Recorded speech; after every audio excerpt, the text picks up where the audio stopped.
అది అమెరికాలోని New Orleans state, canal and Bourbon street.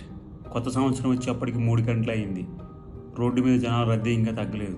ఇంతట్లో ఎక్కడి నుంచి వచ్చిందో ఒక ఫోర్డ్ ఎలక్ట్రిక్ ట్రక్ మొత్తం ప్రజల మీద దూసుకుంటూ పోయింది. ఎంతమందిని కుదిరితే అంతమందిని తొక్కుకుంటూ వెళ్ళడమే చేయంగా ఆ ట్రక్కు దూసుకుపోయింది. ఇంతలో ఆ ట్రక్ ఒక చోట ఆపి అందులో నుంచి ఒక వ్యక్తి దిగి గన్ ఫైర్ స్టార్ట్ చేశాడు అక్కడ ఉన్నటువంటి పోలీసుల మీద. వెంటనే పోలీసులు చేసినటువంటి ఎదురుదాడులు ఆ వ్యక్తి అక్కడికక్కడే మరణించాడు. FBI వాళ్ళు తెలిపినటువంటి వివరాల ప్రకారం అతని పేరు షంసుద్దీన్ జబ్బార్. అతను 42 ఏళ్ల వయసు గల అమెరికన్ సిటిజన్, టెక్సాస్లో నివసిస్తుంటాడు.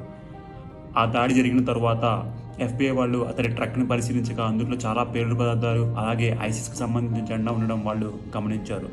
అంతేగాక అతని సోషల్ అకౌంట్ నుంచి, సోషల్ మీడియా ఖాతాల నుంచి తెలుసుకున్నది ఏంటంటే ఈ సంఘటన జరగడానికి ముందు అతను ఐసిస్లో చేరబోతున్నట్లుగా ఆయన చెప్తున్నట్లుగా ఉన్నటువంటి వీడియోని అతను పోస్ట్ చేసి ఈ